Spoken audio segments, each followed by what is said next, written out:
유보 장비를 개발할 수 있는 그런 능력이나, 그 다음에 이제 레이더 오프 레이더라고 하면은 이제 어떤 개발에 대한 내용보다는 이제 국내가 기존 체계의 레이더 굉장히 중요한데, 우리나라 이제 제품의 기술 수준이나 성능, 또 우리나라뿐만 아니라 영국에서는 이제 많이 국내에서 들어와 있었는데 실제 해보면 성능이 나오지 안 나온 경우도 많고, 그래서 그런 거에 대해서 간단히 이제 고쳐해 보는 거하고, 대응 체계가 이제 되도록 체계가 여러 가지가 있는데, 저희는 이제 현재 저희가 하는 사업들은 방산 쪽에 주로 이제 국가연 사업이나 대기업의 사업을 주로 많이 했었고, 일반 이제 이런 프롬이나 이런 거는 거의 활동을 안 하고 이번이 처음인데, 저희가 저기서 했던 한 사업들이 이제 전자전 장비, 주로 이제 공군 이제 그 전투기 포대에 들어가는 그런 장비, 레이더 탐지 장비나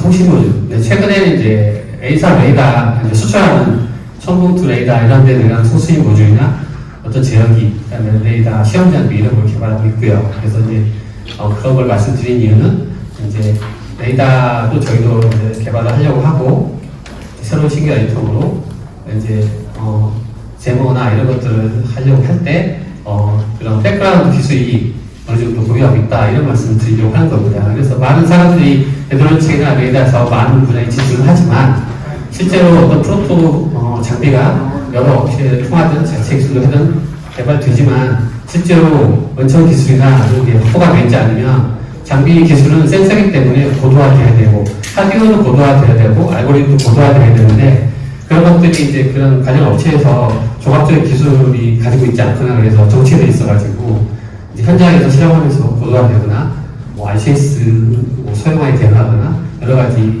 그 현장에서 벌어지는 거에 대응이 못하는 경우가 많은데, 이제 그런 개발 업체의 그런 R&D 역량도 되게 중요한 것 같습니다.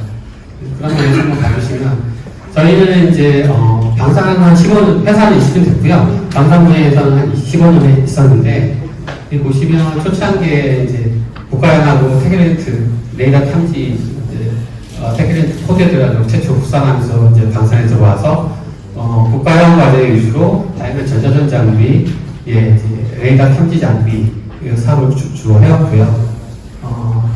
최근에는 레이더 사업이 불려지다 보니까 A사 레이더 이런 수출하는 레이더, 또 국내 LAD 이런 사업에 참여하면서 디지털 RF 송수신 모듈, 제어기, 그다음에 레이더 시험 장비, A사 레이더 시험 장비 저희 이제 하나 시스템 쪽하고 좀 작업을 많이 하는데, 개발용이나 양산 장비에 들어가는 A사 레이더 시험 장비는 저희가 거의 독점을 다 하고 있습니다. 그리고 밀수 분야에서는 이제 또 레이더나 국방 송수신기나 이제 이동 통신의 송수신기나 개념 비슷하기 때문에 5G 중계기 쪽 사업도 저희가 밀수 쪽에 사업을 하고 있고요.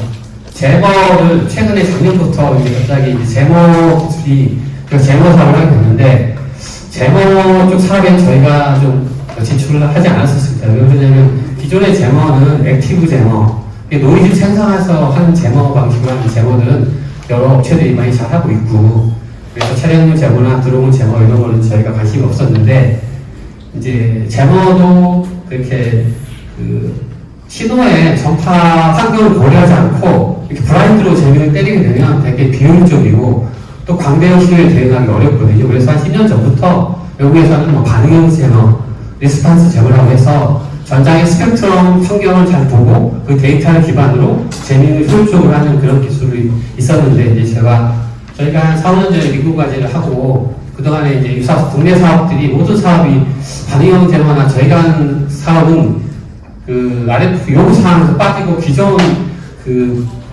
능동형 제모 사용하는 사업이 나와서 저희는 제모 시장에 아예 이제 참여를 안 했었습니다. 근데 최근에 이제 작년에 육군 사업, 그 다음에 국가연의 이제 드론에 가는 제모 사업, 또 이제 저희 여기 경구청 그런 차량용 제모 사업이 저희가 하는 기술 요구사항이 있다 보니까 최근에 제모 사업을 3가지를 하고 있습니다. 그래서 제모는 구출력으로 굉장히 이제 넓은 지역을 내면, 이전에는 방어하는 거다 보니까 사업성이 별로 없었어요. 그래서 대기업 아이템이고 전방에 대형 트럭에 고추력을 때리는 소형의 제거 차량만 있었는데, 좀 상황이 바뀐 게 이제 아시겠지만 러브 전쟁이 일어나면서 드론들이 굉장한 그 전쟁의 위협이 되고 뭐 탱크나 이런 데를 좁은 영역에서 위협을 하는 이제 굉장히 위협 수단이 되다 보니까 소규모 지역에 방어를 해야 되는 이슈가 되다 보니까 그런 그 드론이라든지 드론의 뭐 통신 ISM 통신 대역이나 GNS 신호를 재민을 함으로 해서 아군의 탱크나 아군의 뭐 부대를 보호해야 되는 이슈가 생기다 보니까 소형 출력의 제모 시장이 굉장히 이제 시장이 많아진 시장이 열리게 된 거죠. 그래서 갑자기 저희도 이제 이 제모 쪽을 기존에 하고 좀 관심을 잊고 있었는데 요즘에 갑자기 여러 가지 사업에 좀 관심이 많아지고 굉장히 좀 중요해지고 있어서 저희도 좀 관심 많이 두고 있습니다. 그래서 저희 회사는 이 제모라든지 레이라든지 이런 시스템을 보면은 하드웨어 구성이 안테나, RF, 디지털, CPU 이런 블락이 한 대여섯 개 블락이 들어가게 됩니다. 근데 이제 이전에 우리 군에서 이런 관련 시스템들은 장치가 워낙 크고 비용도 크다 보니까 대여섯 개 업체가 붙어서 장비를 만들었어요. 근데 이제 현대전에서는 장비가 소형화되어야 소형 경량화 이런 이슈가 있죠. 그래야 드론에 장착하기도 하고 이제 이동성도 좋고 그렇게 되다 보면은 그런 하드웨어 기술 6, 7단계가 들어가는 거를 사이즈도 4분의 1, 8분의 1로 줄여야 되고 그 많은 기능을 여러 업체가 나눌 수는 없으니까 여러 업체를 다 융합할 수 있는 기술이 굉장히 중요하게 된 겁니다. 그래서 저희가 의도치 않지만 초창기부터 전자전전기를 하다 보면 RF, 디지털, 아나로그, 신호처리, 원보드에 다 집어넣어야 되다 보니까 이런 기술들이 좀 특화가 많이 돼 있다. 그래서 최근에 방산 사업에 저희가 레이더 사업이나 드론에 다는 제모도 드론이 탑재 장비가 굉장히 크고 무거운 걸 탑재할 수 없기 때문에 소형 경량으로 만들어야 되거든요. 그래서 이제 그런 장점 때문에 저희가 국가연 사업에도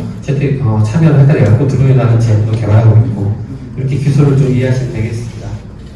그래서 이런 시스템들이 복잡한 시스템들이 이렇게 소형으로 여러 가지 블록들을 이제 단계로 없애면서 디지털 RF라고 하죠. 이렇게 컴팩트하게 만들어야 되고 그 다음에 이제 위상배열 기반의 안테나, 레이더나 통신 장비들이 안테나 어뢰가 많아지면 여러분 잘 아듯이 다중비임을 생성할 수 있는 기능이 있어서 다중비임으로 고속 데이터를 보낼 수 있죠. 그래서 민간 분야, 통신 분야. 레이더 같은 경우에는 이제 요거는 인텔 이런 데서 이제 디지털 RF 소재하면서 나온 거 자료인데 이제 컨벤셔널 레이더하고 하이브리드나 그런 식으로 레이더를 만들게 되면 이렇게 해상도가 이렇게 이제 안 좋은 게 이제 TV로 말하면 흑백 TV가 UD TV가 되듯이 레이더 해상도가 올라가면 미래에는 이제 디지털 레이더라고 하면 모든 안테나의 엘리먼트를 다 비저대로 다 내려가지고 프로세싱을 하게 되면 이제 프로세싱이 다양한 멀티빔도 만들 수 있고 해상도도 높아지고 그래서 저희가 다루는 이런 분야에 다루는 칩들이 사실은 이제 미국에서 4, 5년 전에 개발해갖고 전력plan 다 끝나고 이제 5년, 6년 지나서 이제 우리나라에 이제 나오는 거거든요. 그래서 지금 저희 같은 개발자 입장에서 보면은 이 소장을 가지고 미국인들이 어떤 장비를 만들겠다 감은 나요. 근데 이제 전혀 노출이 안 돼 있죠. 성능이나 이런 게. 이제 그런 게 이제 한 5년, 6년, 7년 정도 후에 이제 우방국에 장비 수출을 할 때 나올 건데 그래서 이런 하드웨어, 저희 같은 개발자 입장에서 보면 이런 면들이 보이는 면이 있습니다. 그래서 저희는 이제 국가연 관련 사업들은 이렇게 많이 수행해왔고요. 우리 분야가. 여기에 이제 이렇게 이름이 되어 있는 거죠. 이제 이런 대기업하고 참여한 사업도 운영형 분야 세계 사업이고, ADD라고 되어 있는 것들은 ADD 사업을 제가 직접 수행한 사업입니다. 현재도 레이더 분야, 전차, 그 다음에 영상 추적 보드, 그 다음에 통신 모듈. 그래서 이전에는 그 사업이 국가연이 큰 체계를 하고 대기업이 들어가서 사업을 수행을 했었는데 지금은 이제 업체 수도 많이 가기 때문에 여러 분야도 많아지기 때문에 저희 입장에서는 저희 장점이 기술이 여러 분야 하기 때문에 저희가 방산 협력업체 중에 웬만한 수준의 상위 레벨의 부체계급 정도의 사업 수행 경험을 저희가 가지고 있습니다. 그런 것들을 가지고 있어서 국가연과제 사업 이런 사업들 보면 거의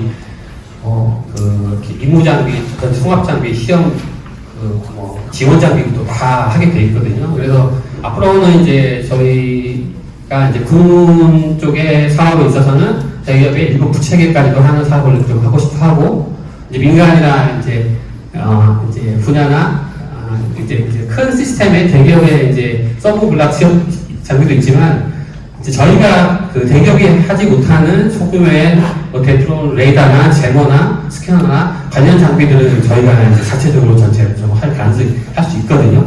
그리고 아시겠지만 라이프 스캐너도 그렇고 레이더도 그렇고 제머도 그렇고 하드웨어는 RF도 송출 파트, 디지털 파트, 신호 처리, 소프트웨어 다 들어가게 되는데, 그런 것들이 이제 저희는 20년, 15년 동안 많은 경험이 있어서 그래도 나름대로 이제 자신도 있고 경험도 있고, 이제 물론 이제 그 상위에 복잡한 애플리케이션의 알고리즘과 AI가 들어가고 그런 파트들은 또 전문 연구소나 학교나 기관하고 협력을 할 수 있게 되겠죠. 그래서 시스템적으로는 좀 저희가 좀 폭을 넓혀서 웬만한 시스템 전체에 저희가 통합 설계를 해갖고 굉장히 경쟁력을 가져가려고 하고 있습니다.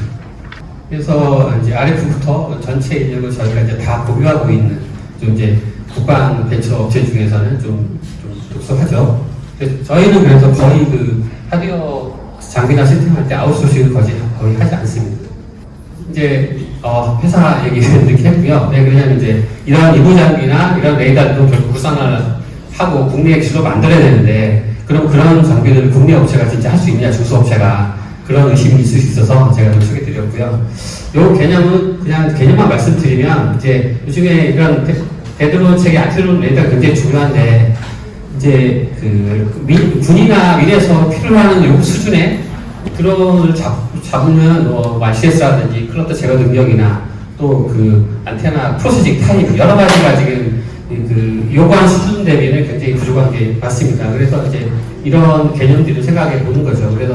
그러면 국내 레이더 기술 수준이 많지 않기 때문에 그러면 그 데드론 체계가 갈 수 없느냐, 못 가고 계속 기다려야 되냐, 그게 아니라 일부 의견들이, 저희도 옛날에 우리나라가 성장할 때 기술을, 외국의 기술, 일본 기술이나 반도체나 이런 기술 도입해갖고 먼저 사용하고 다시 리버스해서 국산화를 빨리 했듯이, 우리나라 국방 관련 데드론 체계 관련된 여러 데드론 체계에 구성되는, 제가 알기로는 스캐너, 제목은 저희가 하지만 레이더 여러 가지가 상당 부분은 도입 장비로 구성된 걸로 제가 많이 알고 있습니다. 저는 이제 개발업체니까 알고 있는데, 근데 이제 가장 난이도 높은 게 레이더 이런 건데, 그래서 하지만 이제 개별 장비도 중요하지만 대응 체계를 만들고 운영 계정을 만들고 적용하는 게 지금 중요하기 때문에, 국내에 있는 거는 국내 기술로 하고, 그렇지 않은 거는 어떤 전장이나 환경에 도입된 장비를 도입해가지고 운영을 하면서 장단점 파악하고 거기서 국산화 사양을 이제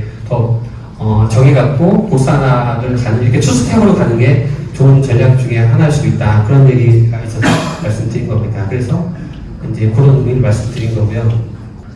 그래서 이제 그런 것들을 이제 개발 능력 관련된 내용을 쓴 겁니다. 이거 빨리 넘어가겠습니다. 그래서 현재 저희가 레이더 관련된 방사능 쪽에는 레이더 송수신 모듈, 레이사 모듈, 이렇게 시험 장비 전체를 저희가 다 체계에서 하고 있거든요. 그래서 이제 민수에 우리가 데드론 체계 필요한 레이더도 개발 사양이 정해지면 사양 설계 개발, 또 이게 방사 실험을 해야 되기 때문에 참고에서 근접 전개, 원거리 이런 시험까지 다 해야 센서가 기본적으로 하드웨어 완성이 되고 그 위에 알고리즘이 올라가는 거거든요.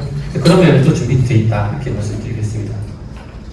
그리고 이제 레이더 스펙을 이제 기존에 그리고 이제 다른 장비에 하나 가져가 있는데, 좀 우리가 하나 보면은 레이더를 어느 주파수 대역에서 쓸 거냐가 있죠. 우리나라는 X밴드와 Q밴드가 이제 사용되고 있고요.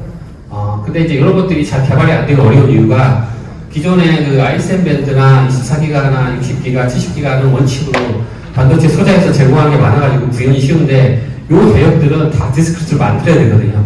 그래서 국내 안티드론 레이더 업체들이 레이더 장비나 이런 게 잘 만들어지거나 고도화되거나 소형 경쟁가 빨리 안 되는 이유가, 이제 이런 대역의 이제 엑스밴드나 Q밴드 기반으로 되어 있어서 그런 게 있고요. 그래서 그런 이쪽 대역에 있는 기술력이 필요하고, 디텍션 레인지 RCS는 보통 기반이 이제 기준 0.01제곱미터로 여러 사업에는 이제 많이 돼 있으니까 이게 맞는지, 더 작아야 되는지 커야 되는지 이제 논의를 하고, 거리도 3km, 5km 10km. 군사원에서는 그냥 사용자 입장에서는 멀리 원거리에 그것도 원거리를 탐지하기 원하고, 근데 그와 동시에 또 작은 RCS의 그 타겟도 탐지하고, 이게 완전히 그냥 만능의 장비를 요구하는 식으로 가고 있죠. 근데 이제 그 하나의 장비로 그걸 다 하는 게 가능한지도 좀 따져봐야 될 것 같고, 그래서 이제 거리별로, 단계별로, 원거리, 근거리별로 다양한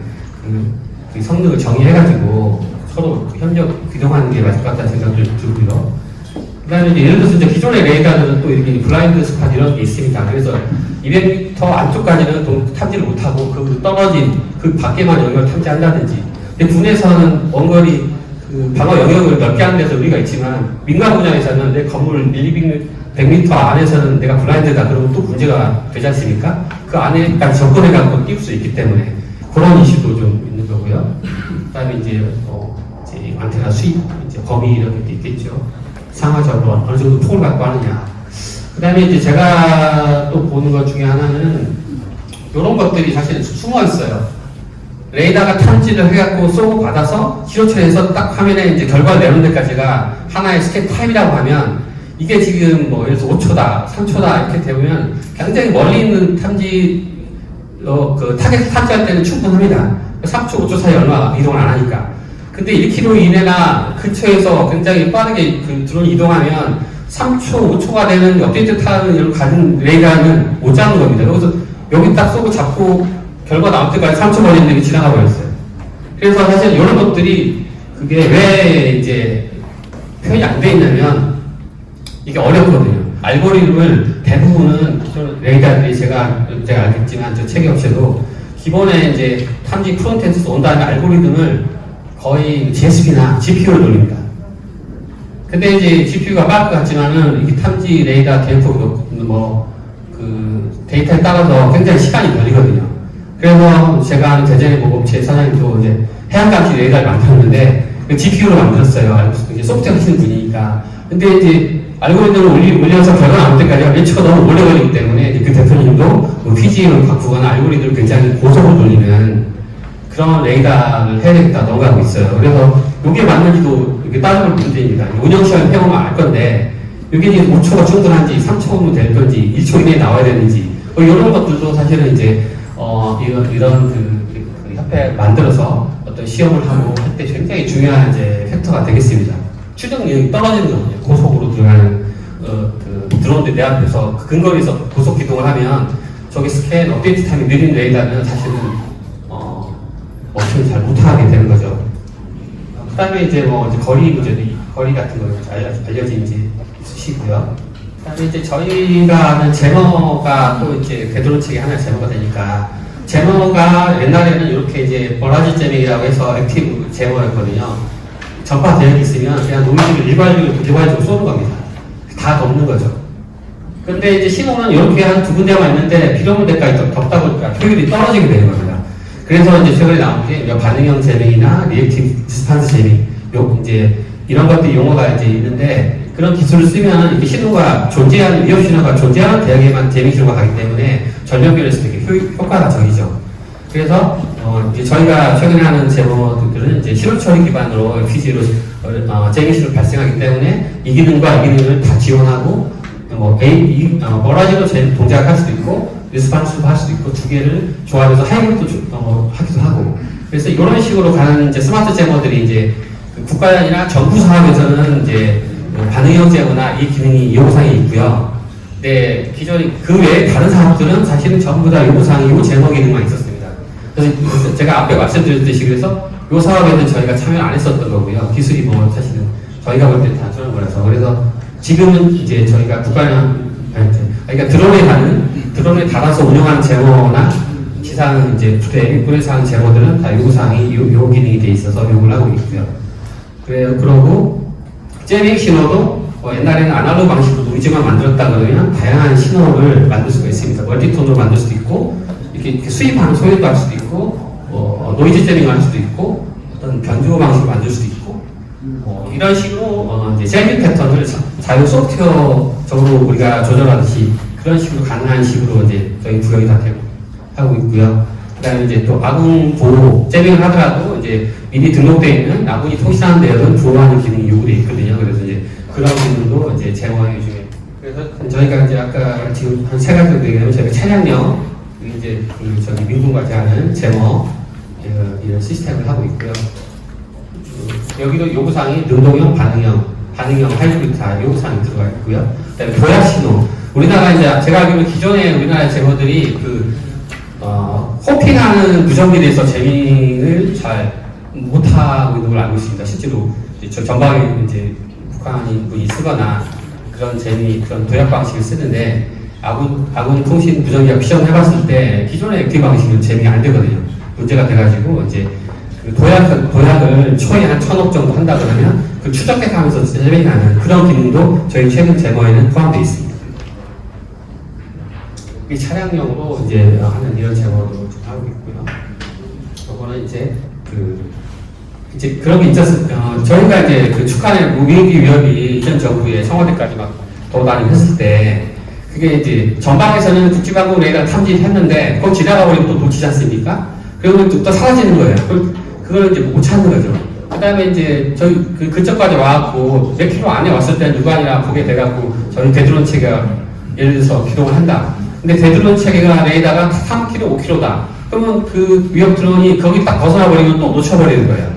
그런 문제 때문에 그런 그 드론의 대응 체계로 우리 경찰차처럼 추적하는 대응 드론을 개발하는 걸 지금 이제 군에서 국방이랑 하고 있는 거고, 그럼 쫓아가서 뭘 해내지 않습니까? 그래서 거기에 이제 탑재가 가능한 이제 탑재 드론 제모를 지금 개발하고 있습니다.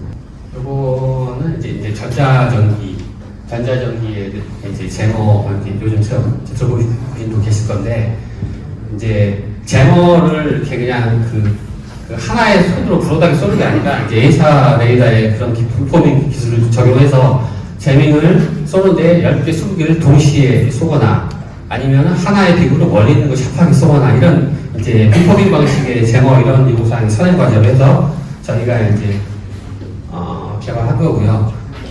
근데 제모는 일반 통신은 다르게 통신은 사용하는 주파수가 정해져 있지 않습니까?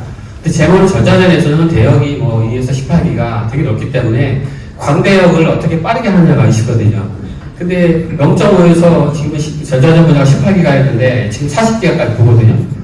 그러면 이게 대역이고 1기가짜리로 한다 그러면은 막 40번을 이렇게 한 번씩 수입을 해야 되니까 놓치는 게 많아요. 그래서 이런 장비를 할 때 핵심 기술 중에 하나가 이제 광대역 기능입니다. 하나의 장비가 디지털로 2기가, 4기가를 한 방에 만들 수 있으면 2기가, 4기가를 하나씩 감당할 수 있으니까 18기가, 40기가도 몇 개 안 되는 걸로 보수로 대응할 수 있게 되죠. 그래서 저희가 이제 2에서 6기가, 4기가 대역폭으로 만드는 64채널짜리 빔포를 만든 겁니다. 그래서 디지털이 이제 2에서 6기가가 되는 거죠. 이것도 이제 이런 사양도 국내 최초로 지금 한 거 개발한 내용입니다. 빔포밍 이제 하기 위해서 이 채널 간 오차는 채널 간에 이제 빔포밍 알고리즘이 잘 돌려면은 채널 간에 개인과 위상이 잘 맞아야 조합을 했을 때 성능이 나오거든요. 그럼 이제 채널 오차가 적어야 되는데 이제 저희가 이 장비 할 때 한 100피코 이내로 다 전체 채널을 좀 잡은 거고요. 이제 기반 드론 얘기를 좀 잠시 해보면 요거 이제 마지막에 추가해서 좀 코멘트 좀 해달라고 하셔가지고 이제 드론에 이제 저희가 이제 무인기 기반의 대응 체계를 하다 보니까 다른 드론을 이제 제보를 했는데 실제로 드론이 많이 쓰는 이유가 이제 기반 드론, 디코이 드론이라고 검색을 해보면 이제 사실 두 가지 개념이 녹아 있습니다.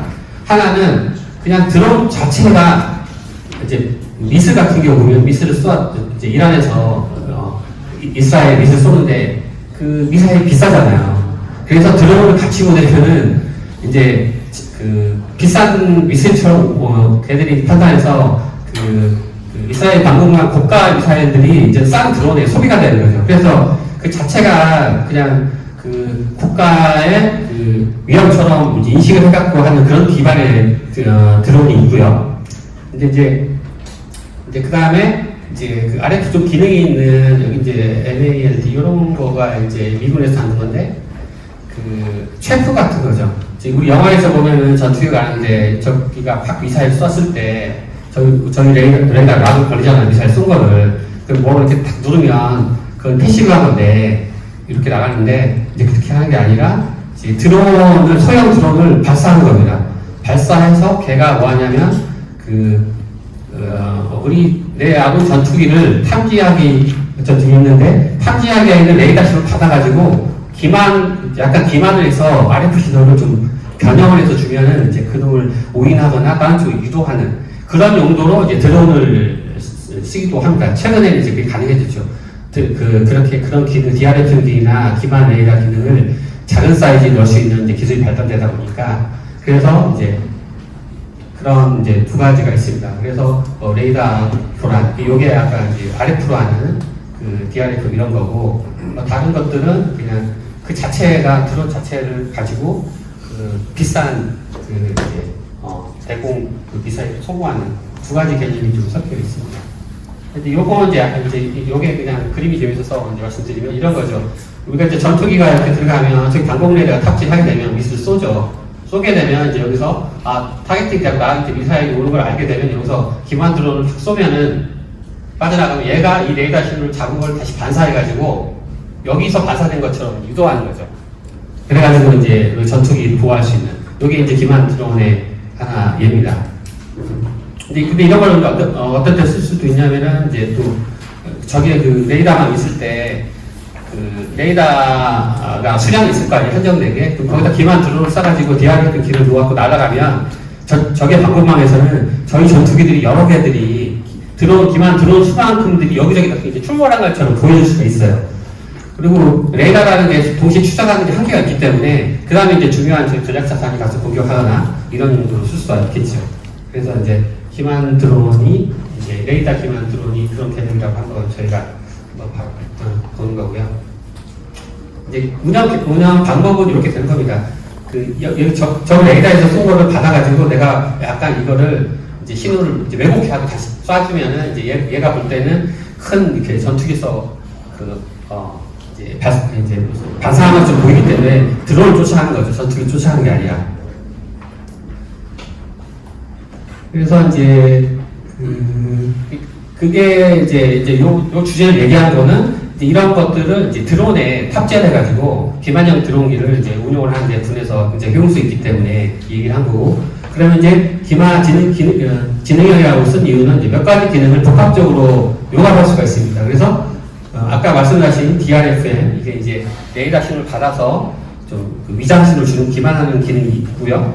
근데 이 자체도 송수직이 있으니까 거기다가 이제 우리가 앞에서 얘기한 제거 기능을 볼 수 있습니다. 그래서 이 기만 드론이 가서 그냥 재미 신호를 쏴가지고 그 타워 내에서 어떤 적의 무인기나 근처에 가서 걔를 이제 무력화시키거나 GNS 시스템에 제밍하거나 이런 기능도 쓸 수가 있겠죠. 그래서 두 가지 기능이 통합될 수 있겠고요. 그래서 이제 또 키로 우리 생각해야 될 거는 이제 드론을 탑재하려면 소형으로 만들어야 되니까 이런 SDR 기반의 최신 소자들을 써서 RFSU나 복합 칩들을 써갖고 소형을 만들어야 된다 말씀드리고, 그래서 이제 이런 기술이 요즘에 나옵니다. 그래서 군 장비들 보면